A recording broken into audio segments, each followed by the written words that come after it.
Hello everyone. अब आज के इस लेक्चर में हम क्या देखने वाले हैं, हम ये देखने वाले हैं कि यार ट्रेडिंग करना है या हमें इन्वेस्टिंग करना है या हमें स्विंग ट्रेडिंग करना है। तो सबसे पहले मैं थोड़ा सा आपको कैंडल्स का ओवरव्यू देने चाह रहा हूं कि भाई ये कैंडल्स क्या होती हैं। जैसे अभी बहुत सारी चीजें हैं जो आपको मार्केट के अंदर देखने को मिलती होंगी। मार्केट के अंदर चाहे आप जो भी करें, चाहे आप स्विंग ट्रेडिंग करें, स्टॉक ट्रेडिंग करें या इन्वेस्टिंग करें। अब इस पर्टिकुलर लेक्चर को स्टार्ट करने से पहले एक बहुत बड़ा बेसिक डाउट आप लोग का है कि सौरभ भाई लेक्चर्स कितने अपलोड होंगे, कब अपलोड होंगे। दोस्तों एक बात हमेशा याद रखिए कि ये जो भी आप कोर्स है ना, ये 2024 का टोटल न्यू कोर्स है, ठीक है। और आपके कोर्स की वैलिडिटी जो है वो 1 ईयर की है, ठीक। अब आप क्या चाहते हो कि मैं एक ही दिन में कुछ भी उठा के डाल दूं या नए नए कंटेंट डेली अच्छे अच्छे बना के आपके लिए डालूं। जो लोग भी ये कोर्स ऑप्ट किए हैं, मैं आपको एक चीज बहुत क्लियर करना चाहता हूं कि Feb 15 तक आपके लेक्चर्स अपलोड होते रहेंगे और बीच बीच में मैं लाइव आकर आपको गाइडेंस भी देता रहूंगा। तो टेंशन मत लीजिए, एक एक लेक्चर्स को बहुत प्यार से, बहुत आराम से देखिए। ऐसा नहीं है कि आज आप लेक्चर्स नहीं देखें तो आपका मार्केट कल बंद हो जाएगा। पूरी जिंदगी है मार्केट में काम करने के लिए, लेकिन पहले समझना सीखना इंपॉर्टेंट है। तो आज के क्लास में हम क्या देखेंगे, कैंडल्स के बारे में थोड़ा ओवरव्यू मैंने बताया है, आज उसको और अच्छे तरीके से मैं यहां पर समझा देता हूं। तो मार्केट में देखिए दो तरीके के कैंडल्स आपने देखे होंगे। एक कुछ इस तरीके का कैंडल होता है, ठीक है। दूसरा जो कैंडल होता है दोस्तों वो होता है इस तरीके का, ठीक। एक कैंडल दो दोस्तों होता है वो होता है कुछ इस तरीके का, ठीक है। अभी मैं आपको बताते जाता हूं, तब आपको चीजें अच्छी तरीके से समझ में आएंगी कि मैं यहां पर क्या बोल रहा हूं। एक कैंडल आपका होता है इस तरीके का, ठीक है। अब मैं इसको फिल कर देता हूं, इसको मैं फिल कर देता हूं, ठीक। एक कैंडल होता है आपका कुछ इस तरीके का, एक कैंडल फिर आपका होता है दोस्तों कुछ इस तरीके का, फिर एक कैंडल आपका दोस्तों होता है कुछ इस तरीके का, ऐसा ऐसा कैंडल। फिर उसके बाद जो आपके कैंडल्स होते हैं वो ऐसे होते हैं, और एक तरीके का कैंडल जो आप देखते होंगे दोस्तों वो होता है ऐसे तरीके का। अब आपने ये देखा कि यार बहुत सारे कैंडल्स यहाँ पर भैया आप तो बना दिए हो। इन कैंडल्स का मतलब क्या है और इन कैंडल्स पर क्या मार्केट काम करता है, तो अभी मैं आपको लाइव एग्जांपल भी यहाँ पर दूंगा कि चाहे आप स्टॉक ट्रेडिंग करो, चाहे इंडेक्स ट्रेडिंग करो, चाहे स्विंग ट्रेडिंग करो, कैंडल्स अपने आप में कहानियां बताते हैं। आपको सिर्फ एक्सपीरियंस रखना है कि कौन सी कैंडल कब की मतलब वाली कैंडल है, यानी उनका मतलब कब है। क्या कोई कैंडल है जो कुछ बोल रहा है तो उसका जो क्राइटेरिया है वो फुलफिल हो रहा है या नहीं हो रहा है। अगर किसी कैंडल की क्राइटेरिया ही फुलफिल नहीं हो रही है तो उस कैंडल का कोई मतलब नहीं है। तो कैंडल की बेसिक प्रॉपर्टी को समझिए, उसके बाद ही आप आगे बढ़ेंगे। जब भी हम किसी भी कैंडल की बात करते हैं तो ये जो आपको दिख रहा है ये वाला कैंडल, ठीक है, ये वाला जो आपको कैंडल दिख रहा है इसको बेसिकली हम लोग बोल देते हैं दिस इज बायर्स कैंडल, यानी इसके अंदर बायर्स कैंडल है। इसको बहुत ज्यादा लोगों ने बाई किया है तब हरा कैंडल बना है। तो जब भी हम ग्रीन कैंडल देखते हैं तो ग्रीन कैंडल क्या सिग्निफाई करती है कि बाइंग पावर ज्यादा है। इसका ये मतलब नहीं कि इस कैंडल के अंदर सिर्फ बायर बैठे होंगे, नहीं, इस कैंडल के अंदर बायर सेलर दोनों बैठे होंगे, लेकिन इंप्लीफाइज क्या कर रहा है कि इसके अंदर बायर का पावर ज्यादा है। और जब भी हम रेड कैंडल के बारे में बात करते हैं, अगर मान लीजिए कोई रेड कैंडल बना है तो इसका मतलब होता है कि यहां पर सेलिंग हैवी क्वांटिटी में हुई है, यानी सेलिंग ज्यादा हुई है। अब आपको समझा रहा हूं मैं, दो चीज समझिएगा। कोई भी जो ग्रीन कैंडल होती है, ठीक है, उसकी जो ओपनिंग पॉइंट होता है वो होता है ये, यानी उसकी जो कैंडल की बनने की शुरुआत होता है। देखो कोई भी व्यक्ति नीचे से ऊपर जाता है ना, तो जब बुल मार्केट होता है तो आपको मार्केट ऊपर जाते हुए दिखता है, तो ये ओपनिंग होता है, इसको हम लोग बोलते हैं ओपन, और जहां पर ये क्लोज करता है बॉडी उसको बोलते हैं क्लोज। और आपने देखा कैंडल के अंदर इस तरीके के विक होते हैं। विक मतलब कि ये कैंडल नीचे जा रहा था, लेकिन इस कैंडल को फिर से बायर ने पुश करके ऊपर लेते आया। तो जहां ऊपर गया है उसको हम लोग बोलते हैं हाई और इसको बोलते हैं लो। ठीक है, कैंडल की ओपनिंग, धीरे धीरे कैंडल ऊपर गया, ऊपर जाते जाते कैंडल यहां तक गया, लेकिन फिर सेलर ऊपर से उसको दबा दिया और कैंडल की क्लोजिंग यहां पर हुई। सेम उसी तरीके से अगर आप इस कैंडल को देखेंगे तो कोई भी जो सेलिंग कैंडल, रेड कैंडल का फॉर्मेशन होता है, अगर मार्केट की ओपनिंग ऊपर से हुई और क्लोजिंग नीचे हुई तो हम इसको कहते हैं लो कैंडल। यानी ये हो गया आपका सेलर कैंडल या रेड कैंडल। इसमें भी इस तरीके के वीक होते हैं, ये हाई होता है, ये इसका लो होता है, क्योंकि लो तो हमेशा नीचे रहेगा, ये हो गया हाई। ठीक है, ये दोनों कैंडल क्या है, इन कैंडल्स का नाम दिया जाता है कि जापानीज कैंडल स्टिक, या इनको बोला जाता है कैंडल स्टिक। ठीक है, तो अगर कभी भी मैं आपसे पूछूं कि कोई भी ग्रीन कैंडल है उसकी साइकोलॉजी क्या है, तो आप कभी भी ये परिभाषा नहीं देंगे कि ग्रीन कैंडल का मतलब सौरभ भाई ये हो गया कि सिर्फ और सिर्फ उसके अंदर बायर है, या रेड कैंडल का मतलब ये हो गया कि सिर्फ उसके अंदर सेलर है। नहीं, ग्रीन कैंडल बनी है इसका मतलब बायर का एम्प्लीफिकेशन हुआ है, बायर्स पावरफुल हैं। और अगर रेड कैंडल बनी है इसका मतलब कि ठीक है लड़ाइयां चली लेकिन लड़ाई में जीता कौन, सेलर। ठीक, तो ये कैंडल की जनरल प्रॉपर्टी हो गई कि भैया ये कैंडल हो गया, इस तरीके के कैंडल्स होते हैं। अब मार्केट में कई अलग अलग तरीके के कैंडल के स्ट्रक्चर होते हैं। जैसे कुछ कैंडल आपने देखा होगा कि वो इस तरीके से बनते हैं, कुछ कैंडल इस तरीके से बनते हैं, और कुछ कैंडल इस तरीके से बनते हैं। ठीक है, तो कैंडल्स के प्रॉपर्टी के हिसाब से कैंडल्स के ट्रैप को नापा जाता है। जैसे ये जो कैंडल्स आपको दिख रहे हैं जिसके ऊपर बॉडी होती है, ऊपर विक बहुत छोटा या ना के बराबर होता है। विक क्या है, ये जो आपको दिख रहा है इसको विक कहते हैं, ये विक है, ये विक है, ये विक है। आपको ये याद रखनी पड़ेगी अगर आप आगे चल के मेरे से ट्रैप ट्रेडिंग सीखना चाहते हैं। ट्रैप ट्रेडिंग आपको स्टॉक में भी काम आता है, आपको इन्वेस्टमेंट में भी काम आता है, आपकी trading, index trading, options trading, bank Nifty, Nifty, फिर निफ्टी, हर जगह। अब इसको समझो, ये क्या चीज है, एक हथौड़ा समझ लो, हथौड़ा आपको दिख रहा होगा। हथौड़ा कैसे होता है, हथौड़े का डंडा नीचे पकड़ा जाता है और हथौड़ा ऐसे पीटा जाता है, तो हथौड़े का थोड़ा सा पंखा निकला हुआ है, इसको कहते हैं हैमर कैंडल। ठीक है, इसको कहते हैं हैमर कैंडल। हैमर कैंडल का पहचान क्या है कि नीचे पूंछ ज्यादा रहेगी, ऊपर पूंछ कम रहेगा, बॉडी ऊपर की तरफ क्लोज रहेगी। ये देखो हैमर उल्टा कर दिया, हैमर जब उल्टा कर दिया इसका मतलब क्या है कि पूंछ ऊपर की तरफ हो और सिर नीचे की तरफ हो, इसको हम लोग कहते हैं इन्वर्टेड हैमर, इसको कहते हैं इन्वर्टेड हैमर।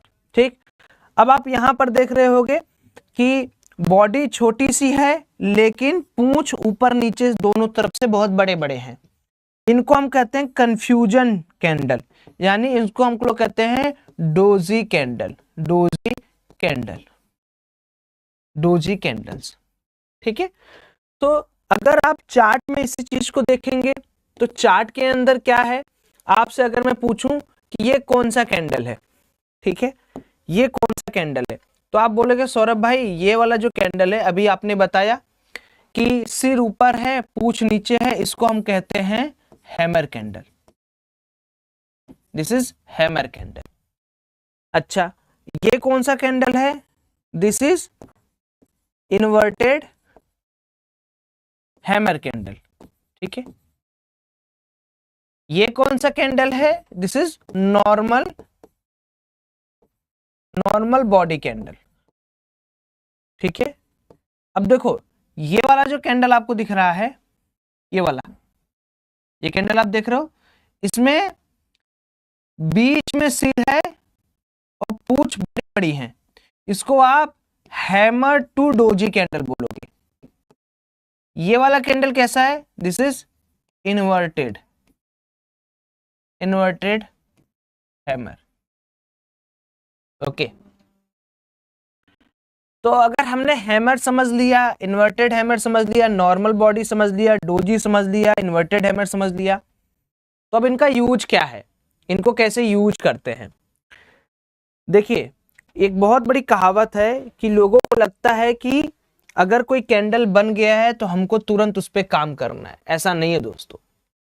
हमेशा याद रखिए कि एक वाइज मैन, ठीक है, एक बुद्धिमान व्यक्ति हमेशा बुद्धिमान को ही खोजता है, वो पागलों के बीच में नहीं बैठेगा। और अगर कोई एक शराबी नशेड़ी पागल आदमी है तो वो शराबी नशेड़ी और पागल आदमी को ही खोजेगा। इसी तरीके से स्टॉक मार्केट के अंदर जब भी कहीं रेजिस्टेंस के आसपास, ये रेजिस्टेंस है, ये सपोर्ट है। अभी हम लोग धीरे धीरे ये भी समझेंगे कि रेजिस्टेंस और सपोर्ट को कैसे मार्क करते हैं। पहले आप मार्मिकता समझो बाजार में काम करने का, और इससे बेस्ट कुछ भी आपको नहीं मिल सकता, ये बात की गारंटी मैं ले रहा हूं। मार्केट में कहीं भी आप चले जाओ, अगर कोई व्यक्ति ये समझा दे कि इस पे मार्केट काम नहीं करता है तो फिर मुझे बताना। मार्केट 100% इसी पर्टिकुलर तरीके पर काम करेगा। स्टॉप लॉस लेना मार्केट का नियम है। कोई भी व्यक्ति 100% पैसा मार्केट से नहीं कमा सकता किसी भी स्ट्रेटजी पर, लेकिन जो मैं एजुकेशन दे रहा हूं आपको, जो मैं बता रहा हूं, उस पर आप टिके रहेंगे, अमल करेंगे तो 100% यह गारंटी है कि आपका दिमाग खुलेगा और आप चीजों को समझेंगे। रेजिस्टेंस क्या होता है? रेजिस्टेंस क्या होता है? वो जगह जहां पर सेलर्स मौजूद होते हैं, ठीक है। रेजिस्टेंस सपोर्ट खोजना हम सीखेंगे, बहुत इंपॉर्टेंट, चाहे आप स्टॉक ट्रेडिंग करो, चाहे आप स्विंग ट्रेडिंग करो, चाहे इंडेक्स ट्रेडिंग करो। सपोर्ट वो जहां पर बायर्स होते हैं, ठीक है। तो अब क्या करना है? देखिए दोस्तों, हमेशा याद रखिए कि जब भी मार्केट टॉप से गिर रहा हो और किसी सपोर्ट के आसपास मार्केट के अंदर आपको हैमर कैंडल दिखे, वहां पर आपको पोजीशन बनानी चाहिए। अगर मार्केट कहीं ऊपर जा रहा है और कहीं रेजिस्टेंस के आसपास मार्केट के अंदर आपको इन्वर्टेड हैमर दिखे, इन्वर्टेड हैमर दिखे, वहां पर आपको सेल साइड की पोजीशन, यानी पुट साइड की, या तो फ्यूचर सेल करना है या तो स्टॉक को बेचने वाला पोजीशन आपको बनाना चाहिए। अब इसका एग्जांपल समझिए, और धीरे धीरे जैसे जैसे आप मेरे साथ आगे बढ़ेंगे आपको और चीजें समझ में आएंगी। अभी तो सिर्फ इंट्रोडक्शन पार्ट चल रहा है। अभी हम डे टाइम फ्रेम पे बैंक निफ्टी की एनालिसिस करते, और कल ही मैंने एनालिसिस आपको बताई थी, अगर आपको याद होगा। आप यहां पर क्लियरली देख सकते हैं कि सपोर्ट एरिया क्या है मार्केट का, दिस इज सपोर्ट एरिया, और डे वाइज टाइम फ्रेम पे एक हैमर की क्लोजिंग आपको मार्केट ने दी हुई है। हैमर की क्लोजिंग के बाद मार्केट ने क्या किया? एक बहुत बड़ा मोमेंटम दिया, तो इसको कहते हैं मैजिक ऑफ हैमर, ठीक है। अब आप इस कैंडल को देखिए, इस कैंडल को अगर आप देखेंगे तो इसने भी रिलेटेड टू हैमर कैंडल का ही फॉर्मेशन दिया है, ठीक है। तो अब जैसे hammer candle day wise time frame पे जितना बड़ा टाइम फ्रेम जितना बड़ा होगा, directly proportional to pattern success rate, pattern success rate, यानी जितना बड़े टाइम फ्रेम पे कोई पैटर्न आपको कैंडल स्टिक का मिल रहा है, उतना ही सक्सेस रेशियो उसका है। तो जैसे अब कल के लिए मान लो आप ट्रेडिंग करना चाहते हो या कभी भी मेरी वीडियो देख रहे हो, तो हैमर का बॉडी यहां पर है, ठीक है, और थोड़ा सा ये जो विक है अगर कम रहता तो अच्छी बात है। अब देखो ये कैंडल कुछ इस तरीके से है, ठीक है, नीचे वाला पोर्शन बड़ा है, ऊपर वाला पोर्शन छोटा है, तो ना तो ये डोजी में पूरी तरीके से फिक्स हो रहा है, ना तो ये पूरी तरीके से हैमर में फिक्स हो रहा है। तो it's a kind of hammer to doji candle. और इसका ट्रेडिंग करने का नियम क्या है कि अगर मार्केट इस बॉडी के ऊपर, जैसे ये बॉडी है यहां पर क्लोजिंग किया, इस बॉडी के ऊपर जाता है, तो हम यहां पर एक कॉल साइड की पोजीशन यानी बुलिश पोजीशन यहां पर बनाएंगे। ठीक है, यही सेम चीज स्टॉक में भी होते हुए आपको दिखेगा। सो अभी आपने मेरे से क्या सीखा, कैंडल्स रीडिंग प्रॉपर्टी, कैंडल्स को कैसे रीड करें, कैंडल्स की प्रॉपर्टीज क्या होती हैं, और पूरे मार्केट में याद रखिएगा, पूरे मार्केट में जब भी आप काम करेंगे तो आपको कौन कौन से कैंडल्स पर नजर रखनी है। ठीक है, कैंडल्स टू वॉच। ठीक है, आपको पहला कैंडल हैमर पर नजर रखना है। हैमर कहां बनना चाहिए, सपोर्ट पर बनना चाहिए। दूसरा कैंडल पे नजर रखना है आपको इन्वर्टेड हैमर पर। इन्वर्टेड हैमर कहां बनना चाहिए आपका, रेजिस्टेंस पर। और तीसरा कैंडल डोजी कैंडल। डोजी कब देखना है, डे वाइज टाइम फ्रेम पर या mid of market. Mid of market मतलब कि जैसे मान लो ये मार्केट आपका चल रहा है या कोई स्टॉक भाग रहा है और यहां पर एक परफेक्ट डोजी बना देता है और डोजी कहीं या तो रेजिस्टेंस पर बन गया या तो किसी सपोर्ट पर बन गया, तो आपको वहां पर सतर्क हो जाना है और ये सारा का सारा काम क्या करना है, 3 से 1 डे के टाइम फ्रेम पर देखना है। अगर आप अगले दिन ट्रेडिंग करने वाली एनालिसिस कर रहे हैं तो 1 दिन का टाइम फ्रेम लगा लीजिए। अगर आपको लगता है कि नहीं भैया मैं 1 दिन का नहीं 2 दिन का ट्रेडिंग करना चाहता हूं तो 2 दिन का लगा लीजिए। अगर आपको लगता है कि नहीं मार्केट आधा 1 घंटे चल गया तो 3 से 5 या 15 मिनट का ट्रेडिंग पीरियड आप यहां पर लगा के काम कर सकते हो। तो ये कैंडल्स है कि कैंडल्स को कैसे रीड करते हैं, कैंडल्स किस तरीके से होते हैं। अब जैसे ही कैंडल्स की पढ़ाई आपने कर लिया, फिर आता है कैंडल स्टिक पैटर्न्स। अब ये पैटर्न्स क्या होते हैं, देखो बायर और सेलर की एक पर्सपेक्टिव होती है मार्केट में कि ऐसे मैं खरीदूंगा, ऐसे मैं बेचूंगा। तो कुछ पैटर्न्स बनते हैं मार्केट के अंदर किसी भी स्टॉक पर, किसी भी इंडेक्स पर। उन पैटर्न्स को आइडेंटिफाई कर कर हम क्या करते हैं, अपनी एनालिसिस को एक नया स्ट्रेंथ देते हैं। क्या पैटर्न फेल नहीं होता, 100% पैटर्न्स फेल हो सकते हैं। क्या ये जो कैंडलस्टिक को फेल नहीं होता, 100% फेल हो सकते हैं। बट अंधेरे में तीर चलाने से तो अच्छा यही होगा ना कि हम देखकर तीर चलाएं। अंधेरे में तीर चलाने से अच्छा तो हम भैया देखकर तीर चला लें। तो कैंडलस्टिक पैटर्न कैसे समझना है, क्या करना है, उसके पहले आपको कैंडल्स की पूरी कहानी आनी चाहिए कि कैंडल्स बनते कैसे हैं, कैंडल्स में बायर सेलर का क्या है, कैंडल्स कितने तरीके के होते हैं, सेलिंग कैंडल कौन सा है, बाइंग कैंडल कौन सा है। ठीक है, तब हम लोग अगले पार्ट में क्या पढ़ेंगे कि कैंडलस्टिक्स पैटर्न क्या होते हैं, व्हाट इज कैंडलस्टिक पैटर्न। ये हमारा नेक्स्ट लेक्चर होगा जो कि आपके लिए हम प्रस्तुत करेंगे। एंजॉय करिए, सब्र रखिए, एक एक लेक्चर्स बहुत बेनिफिशियल आपके होंगे। धीरे धीरे